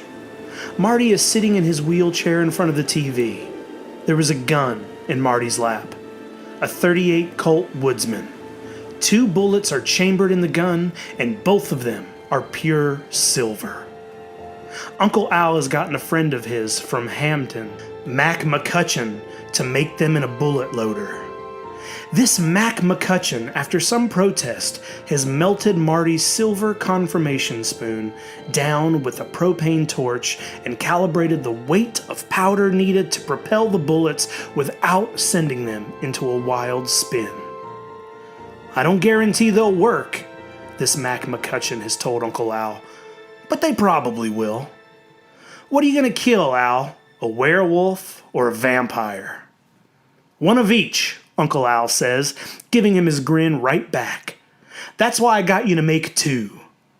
There was a banshee hanging around as well, but his father died in North Dakota and he had to catch a plane to Fargo. They have a laugh over that. And then Al says, they're for a nephew of mine. He's crazy over movie monsters, and I thought they'd make an interesting Christmas present for him. Well, if he fires one into a batten, bring it back to the shop, Mac tells him. I'd like to see what happens. In truth, Uncle Al doesn't know what to think. He hadn't seen Marty or been to Tarker's Mills since July 3rd. And as he have predicted, his sister, Marty's mother, is furious with him about the fireworks. He could have been killed, you stupid asshole! What in the name of God did you think you were doing? She shouts down the telephone wire at him. Sounds like it was the fireworks that saved his life, Al begins, but there is a sharp click of a broken connection in his ear. His sister is stubborn. When she doesn't want to hear something, she won't. Then, early this month, a call came from Marty. I have to see you, Uncle Al, Marty said. You're the only one I can talk to. I'm in the doghouse with our mom, kid, Al answered. It's important, Marty said. Please, please. So he came, and he braved his sister's icy, disapproving silence. And on a cold, clear, early December day, Al took Marty for a ride in his sports car, loading him carefully into the passenger bucket. Only this day there was no speeding and no wild laughter. Only Uncle Al listening as Marty talked. Uncle Al listened with growing disquiet as the tale is told. Marty began by telling Al again about the night of the wonderful bag of fireworks and how he had blown out the creature's left eye with the black cat firecrackers. Then he told him about Halloween and the Reverend Lowe, and he told Uncle Al that he had begun sending the Reverend Lowe anonymous notes. Anonymous, that is, until the last two. Following the murder of Milt Strumfuller in Portland, those he signed just as he had been taught in English class. Yours truly, Martin Coslaw. You shouldn't have sent the man notes, anonymous or otherwise, Uncle Al said sharply. Christ, Marty, did it ever occur to you that you could be wrong? Sure it did, Marty said. That's why I signed my name to the last two. Aren't you going to ask me what happened? Aren't you going to ask me if he called up my father and told him I'd sent him a note saying, why don't you kill yourself? And another one saying, we're closing in on you? He didn't do that, did he? Al asked, knowing the answer already. No, Marty said quietly.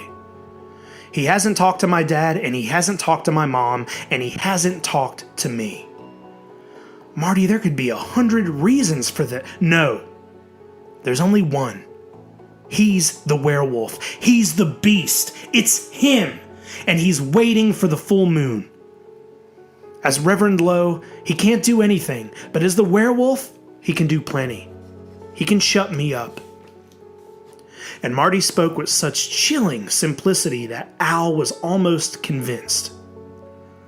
So what do you want from me? Al asked.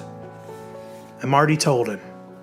He wanted 2 silver bullets and a gun to shoot them with. And he wanted Uncle Al to come over on New Year's Eve, the night of the full moon. I'll do no such thing, Uncle Al said. Marty, you're a good kid, but you're going loopy. I think you've come down with a good case of wheelchair fever. If you think it's over, you'll know it. Maybe, Marty said. But think of how you feel if you get a call on New Year's Day saying I'm dead in my bed, chewed to pieces. Do you want that on your conscience, Uncle Al? Al started to speak and then closed his mouth with a snap. He turned into a driveway, hearing the Mercedes' front wheels crunch in the new snow. He reversed and started back. He fought in Vietnam and won a couple of medals there. He had successfully avoided lengthy entanglements with several lusty young ladies, and now he felt caught and trapped by his 10-year-old nephew. His crippled 10-year-old nephew. Of course he didn't want such a thing on his conscience. Not even the possibility of such a thing, and Marty knew it. As Marty knew that if Uncle Al thought there was even one chance in 1,000 that he might be right. 4 days later, on December 10th, Uncle Al called. Great news, Marty announced to his family, wheeling his chair back into the family room. Uncle Al's coming over for New Year's Eve. He certainly is not, his mother says in her coldest, brusquest tone. Marty was not daunted. Gee, sorry, I already invited him, he said. He said he'd bring party powder for the fireplace. His mother had spent the rest of the day glaring at Marty every time she looked in his direction or he in hers. But she didn't call her brother back and tell him to stay away, and that was the most important thing. At supper that night, Kate whispered hissingly in his ear, "You always get what you want, just because you're a cripple." Grinning, Marty whispered back, "I love you too, sis. You little booger." She flounced away. And here it is, New Year's Eve. Marty's mother was sure Al wouldn't show up as the storm intensified, the wind howling and moaning and driving snow before it.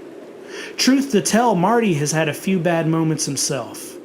But Uncle Al arrived up around 8, driving not his Mercedes sports car, but a borrowed 4-wheel drive.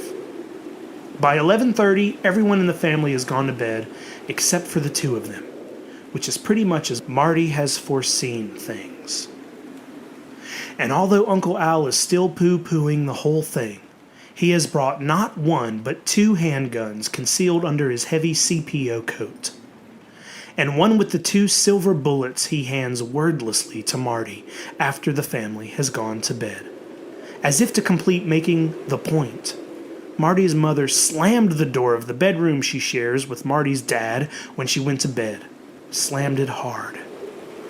The other is filled with a more conventional lead loads. But Al reckons that if a crazy man is going to break in here tonight, and as time passes and nothing happens, he comes to doubt that more and more. The .45 Magnum will stop him.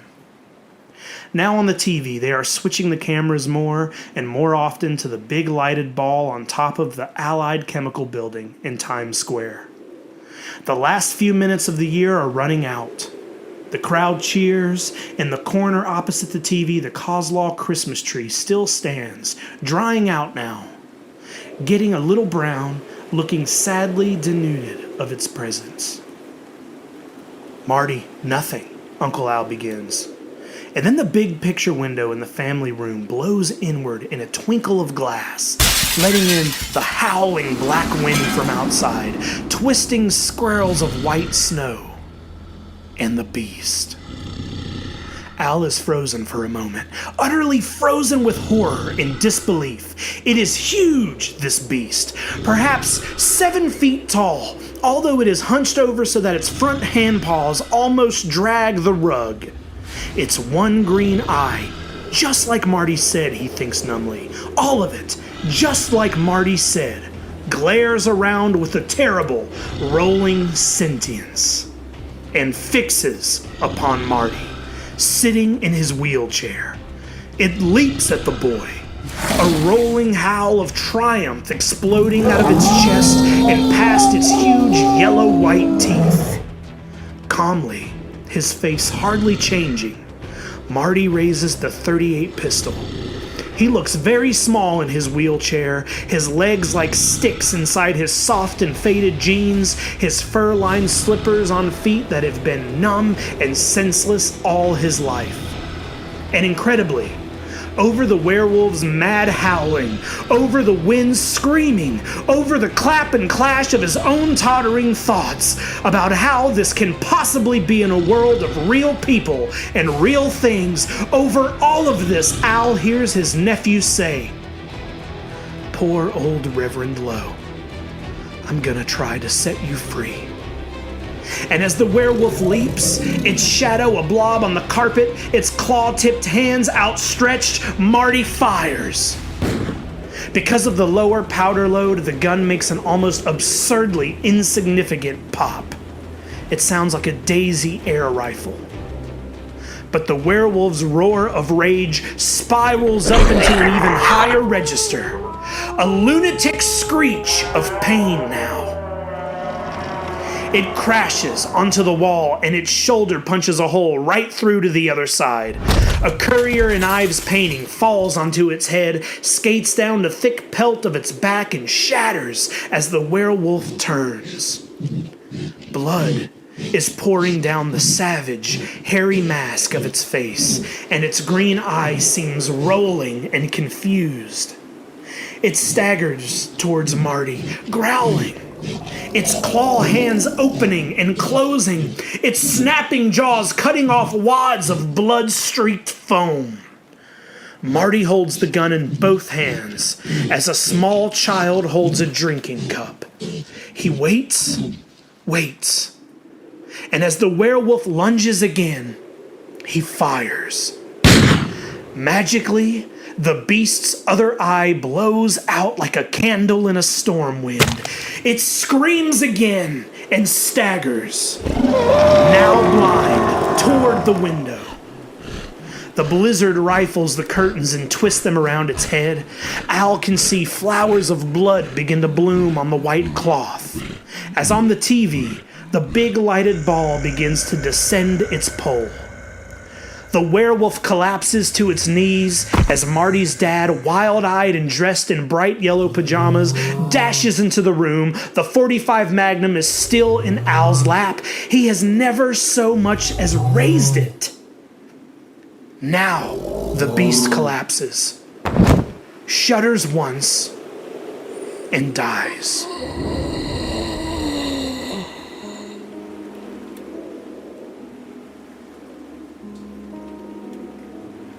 Mr. Coslaw stares at it, open-mouthed. Marty turns to Uncle Al, the smoking gun in his hands. His face looks tired, but at peace. "Happy New Year, Uncle Al," he says. "It's dead. The beast is dead." And then he begins to weep. On the floor, under the mesh of Mrs. Coslaw's best white curtains, the werewolf has begun to change. The hair which has shagged its face and body seems to be pulling in somehow. The lips, drawn back in a snarl of pain and fury, relax and cover the shrinking teeth. The claws melt magically away to fingernails.